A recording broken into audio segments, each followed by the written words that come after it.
550 दिनों से जारी रूस यूक्रेन जंग में सबसे विनाशक, सबसे विध्वंसक और सबसे विस्फोटक दौर का आगाज हो चुका है, जिसका नतीजा यह हुआ है कि बीते 7 दिनों में यूक्रेन के 5000 से ज्यादा सैनिक मारे जा चुके हैं। यानी एक सप्ताह के भीतर भीषण नरसंहार यूक्रेन में हुआ है। और जहां तक बात हथियारों की है तो उनकी गिनती भी हजारों में ही है।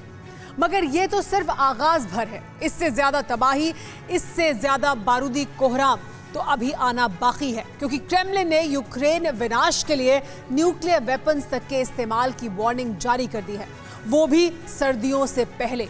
आखिर कैसे, देखिए इस रिपोर्ट में।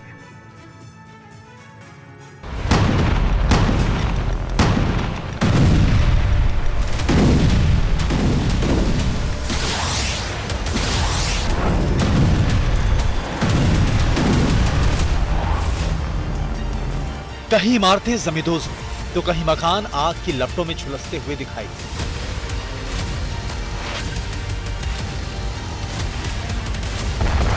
कहीं सैन्य अड्डे तबाह हुए तो कहीं हथियार डिपो आसमानी प्रहार में तहस नहस हो गए।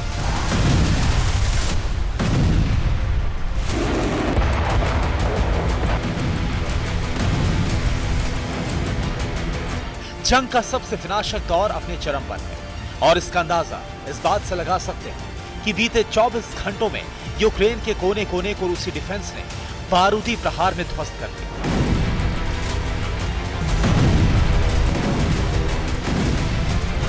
डोनेत्स्क से लेकर खरसों तक, कुपियान्स्क से लेकर ज़ापोरिज़िया तक बेहद विध्वंसक अंदाज में हमला बोला।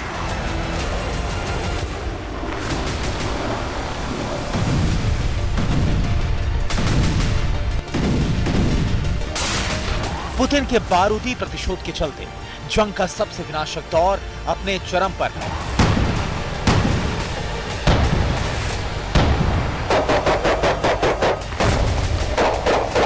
और यह आशंका यूं ही नहीं जताई जा रही है। इसके पीछे की वजह है बीते 7 दिनों में यूक्रेन में प्रचंड नरसंहार होना।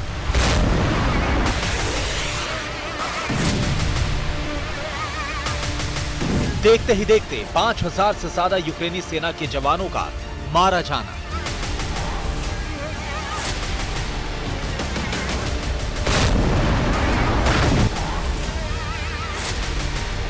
वैसे तो रूस यूक्रेन के बीच युद्ध बीते 550 दिनों से जारी है,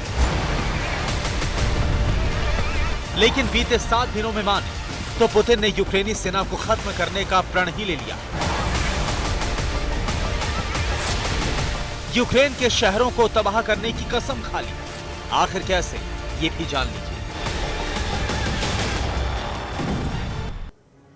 बीते 7 दिन यूक्रेन के लिए बेहद खौफनाक रहे हैं, क्योंकि रूस ने जल, थल, नभ तीनों वॉर फ्रंट से यूक्रेन पर सबसे विध्वंसक प्रहार किया, जिसके चलते यूक्रेन को बहुत नुकसान उठाना पड़ा है। यूक्रेन के नॉर्थ डोनेट्स्क इलाके में ही 1490 यूक्रेनी सैनिकों की मौत हो गई।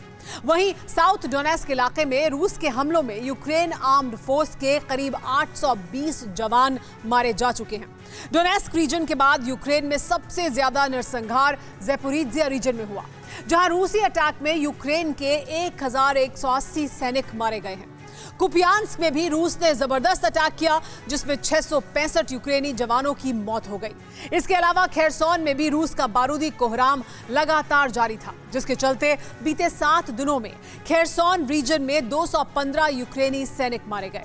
वहीं यूक्रेन को बड़ा झटका क्रास्नोलिमांस्क में भी लगा, जहां रूस की सेना ने हमला करते हुए 7 दिनों के भीतर यूक्रेन के 340 जवानों को मौत के घाट उतार दिया।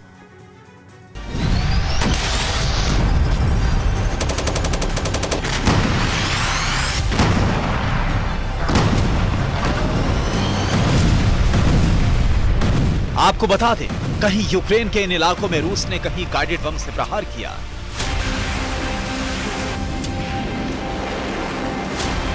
तो कहीं रूसी फाइटर जेट ने मिसाइलों के जरिए तबाही मचाई।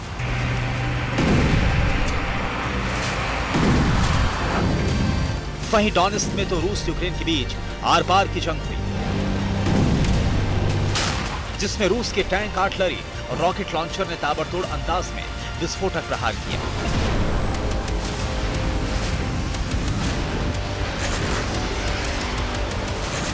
बीते 7 दिनों में जहां यूक्रेन के हजारों सैनिक मारे गए, उसके साथ साथ यूक्रेन डिफेंस के सैकड़ों हथियार भी तबाह हो गए।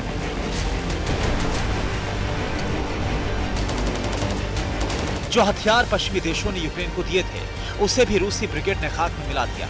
अगर बात सिर्फ बीते 7 दिनों की करें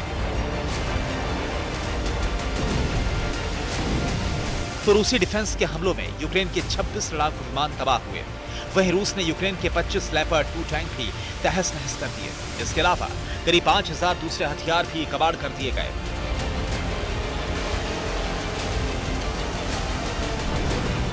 ज़ापोरिज़िया रीजन में जहां रूस ने यूक्रेन के Mi-8 को मार गिराया, तो वहीं रूस ने एंटी एयरक्राफ्ट मिसाइल के जरिए यूक्रेन के 2 सुखोई 25 लड़ाकू विमानों को भी आसमान में ढेर कर दिया।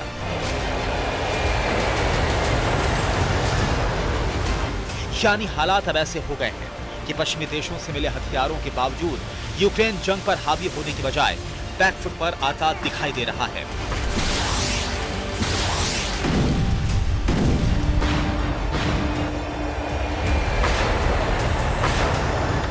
लेकिन इसका खामियाजा नाटो और यूरोपीय देशों को उठाना पड़ रहा है, जिनके हथियारों को रूस पलक झपकते ही तबाह कर दे रहा है। यकीन मानिए, बीते 550 दिनों से जंग जारी है, जिसमें अभी तक यूक्रेन को काफी नुकसान उठाना पड़ा है। मसलन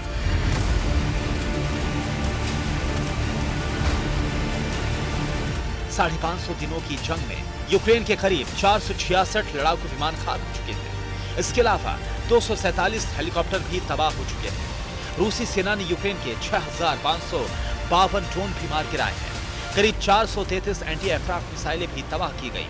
इतना ही नहीं, यूक्रेन के 11527 टैंक्स तबाह हो चुके हैं। वहीं 1419 आर्टिलरीज को भी रूस ने तहस नहस कर दिया है।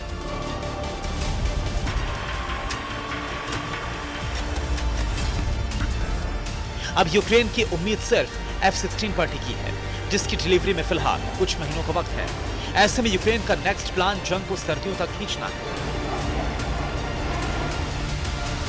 ताकि जैसे ही पश्चिमी देशों से F-16 की खेप कीव पहुंचे, फौरन यूक्रेन इस आसमानी जंगबाज से रूस पर धावा बोल दे।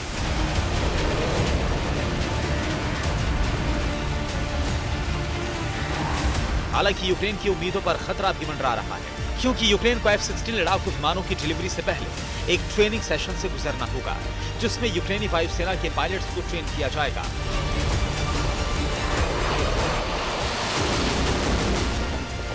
और आपको बता दें कि इस ट्रेनिंग सेशन में कई महीने भी लग सकते हैं। आपको बता दें कि अमेरिका समेत 3 देश यूक्रेन को F-16 फाइटर जेट सौंपेंगे। आखिर उनकी ट्रेनिंग कहां-कहां पर होगी, ये भी जान लीजिए।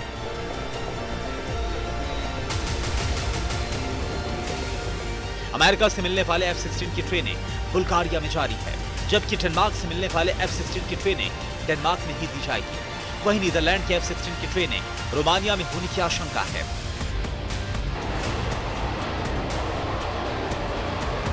ऐसे में ट्रेनिंग में वक्त ज्यादा लगा तो इस दौरान युद्ध का रुख पलट सकता है। यानी भले ही यूक्रेन सर्दियों तक जंग को एक निर्णायक दौर में पहुंचाने की तैयारी कर रहा हो, लेकिन ऐसा ना हो, F-16 आते आते देर हो जाए।